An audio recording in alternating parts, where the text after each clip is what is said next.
Gender Trouble. Oken Gakkai, September 2022. Jason Morgan. I sent a paper off to a journal a while back. Doesn't matter which journal or what the paper was about. What's interesting to me is a comment I got in one of the reader reports. An anonymous reviewer of my manuscript did not like that I used the female pronouns to refer to a country. I was informed that doing so was highly offensive and that I should refrain from ever doing it again. Academia is an adventure, my friends. As I think Johnny Carson used to say, or maybe Jimmy Stewart, I did not know that. Well, I guess there is to be no more singing of amber waves of grain, for God crowned her, meaning America's, good with brotherhood. But in the new dispensation, one deploys pronouns the same way one handles loaded guns. And I suppose Lee Greenwood had better change the lyrics to his perennial hit single, for while we still proudly stand up next to him, we defend America, not her, still today. You can see right off the bat that one of the goals of this speech policing is to destroy beauty. Using the female pronoun for a country is poetic. Gender and women's studies is, at its most basic, research into how poetry is flagellated into dead prose. Was the reader of my little essay offended by my use of the female pronoun to refer to a country? Maybe. But more likely is that the reader was offended by something even remotely, even conventionally beautiful. Another striking thing about the comment I got was the ignorance underpinning it. Gender and women's studies is generally for people who have no interest in academics, but want to have titles they can use to boss people around with. So, the people in gender and women's studies departments tend to be pretty ignorant, even about gender and women's studies. One does not call a country or a ship she because one thinks that a country or a ship has an F next to its name on a driver's license. One calls a country or a ship she because one thinks that there is a collective spirit to it, and because the collective spirit, the many as one, tends to be mysterious, and the mysterious, on my reading at least, tends to be feminine. Not female, not literally a woman, feminine, yin. The pronoun of a country has precisely nothing to do with the pronoun of Kamala Harris. If you don't know that, and don't care to know that, then you are a perfect candidate for joining a gender and women's studies program. And then there's the obvious Stalinist angle to political correctness. The use of word rules, a form of Calvin ball, really, in which the game is played however the gender and women's studies harpies say it is on a given day. The use of those word rules to control the mind and all of society with it. Nothing surprising here. We've seen it all before 1,001 times just today. For instance, take this headline recently from Breitbart.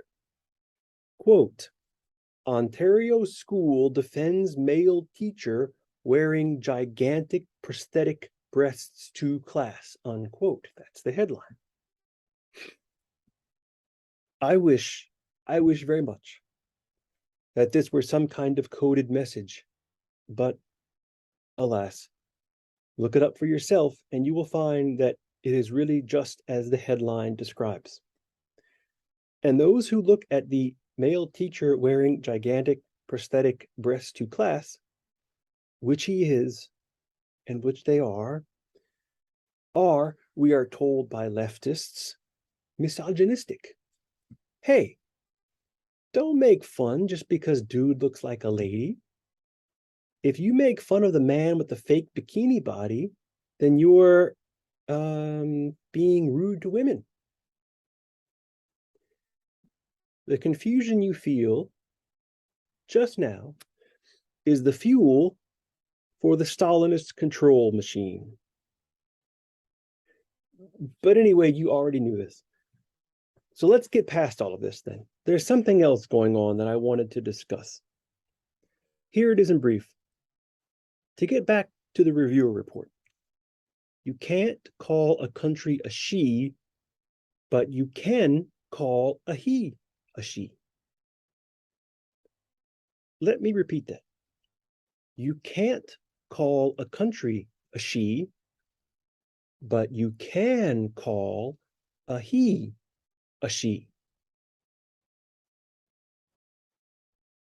What we have here, ladies and gentlemen, dreamers of all ages, is some gender trouble. Set me up on a date with Ellen and call me Judith Butler, because there is trouble in Genderville, and it's beyond weird. Now think about it for a minute. One can't call a country by a feminine pronoun because it's offensive. That's not just one reviewer saying that, by the way. I don't mean to pin all of this on that person.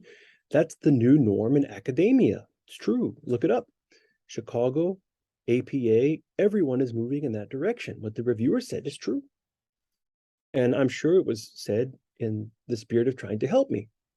So that's not what this is about. It's not about that one report or that one reviewer. So one can't call a country by a feminine pronoun. That's just the new standard. But one can call a man a woman. One must call a man a woman if that man claims to be a woman trapped inside of a man. That's well beyond saying that a teacher in Ontario is obviously comically wearing a false bust. That's saying that you must destroy your reason and your entire mind to accommodate the impossible and yet necessary proposition that that man is not just dressed like a woman, but is indistinguishable from, say, your grandmother or your wife. That's odd. I don't just mean odd like it reminds me of that scene from Aliens where the slimy, horribly alien thing erupts in a gooey, bloody mess from someone's abdomen. I mean odd in that it makes me think that no matter how hard the gender and women's studies people try to get beyond gender and women's studies, they're stuck there in the female forever. Let's try an experiment. Go look up a random gender and women's studies department at any university.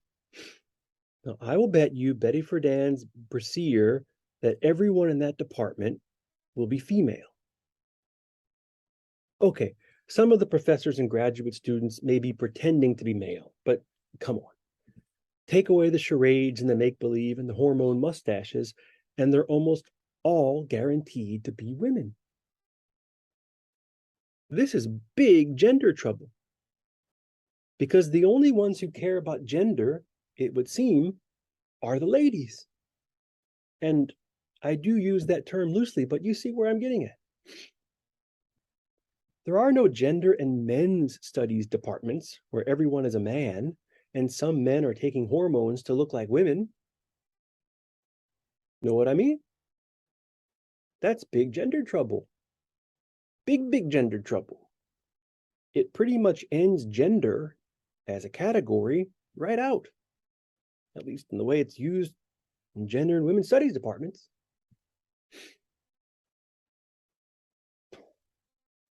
The following might get me banned from YouTube, if this hasn't happened already. The female nurtures. The female gives birth, nurses, raises children, prepares food, tends to the sick. Females are nurses. They don't just nurse, they are nurses. I don't mean the people in white uniforms as nurses. I mean nurses, as in people who care for those who are ill and in pain. Not the job, the avocation, the calling. the female embraces, is soft, smells nice, is tender, is caring, has very high emotional intelligence, is warm, takes people seriously, and looks after those she loves.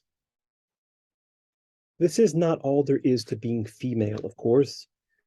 The whole women can be pilots thing is a silly canard. Of course, women can be pilots or surgeons or what have you. I'm not talking about a job title in a capitalist specialized economy. I'm talking about who we are in our heart of hearts. When the female can no longer nurture, though, when she is stripped of her femininity by the crazed, anti-human, anti-society in which we live, and when she's told that she can only be a doctor, or only be a surgeon, or any other sexless role, then she finds something else to nest inside of her. To wit, gender and women's studies. To wit, pronouns. The pronoun phenomenon, this whole thing about you can't call countries by feminine pronouns, but you can call men, or you must call men by feminine pronouns. This whole phenomenon is just the offspring of women deracinated by late modernity. Women used to use their wombs for procreation. That all ended with the sexual revolution. Now, women give birth to bizarre grammar quirks. The irony is pretty rich. Without females, there would be no gender and women's studies. With gender and women's studies, eventually, there can be no more females. Females in gender and women's studies give away their essence to men. They now insist on it, and they insist that all women do the same. Just ask J.K. Rowling if you don't believe me. Men can be women. So say the gender and women's studies ladies. But this would not be possible unless women were first and foremost and always and inescapably women.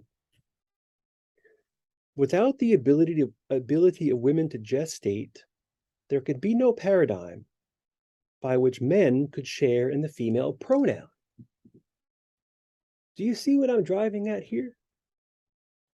Women have become pregnant with grown men and have given those grown men new pronouns as a sign of female fecundity. Whoa, Socrates, you're totally blowing my mind. Gender trouble. The more you go whole sow on the gender business, the more you burrow down into femininity. It's like drilling for oil on top of a glacier. All you get is ice. At some point, maybe you just start calling ice North Sea Brent crude. This is what has happened with gender and women's studies. It's women, through and through. Try the experiment. But that can't be, because it defeats the very purpose of gender and women's studies, which is to post-modernize sex and turn it into an optional category, like Coke or Pepsi. So what do you do when your gender and women's studies, which is meant to destroy the female, ends up being 12 females sitting around in a university department talking about women all the time? Well, I know what I would do.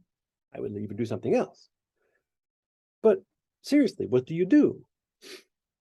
Well, if I was a gender and women's studies department professor, then I know what I would do. Faced with gender trouble like that, I would just start calling women men. Then you've come full circle and you've succeeded. Anyway, I would shift the pronoun so that sex might be totally obscured. I would call, for example, former Olympic athletes with big Adam's apples she. I would call, for instance, Pennsylvania swimmers with huge shoulders she. But I wouldn't call countries or ships she, because that would just explicitly reinforce the femininity I was trying to destroy. And one can't explicitly have femininity, one must hide it from oneself, secret it away, for example, inside of men, by hiding men inside of women.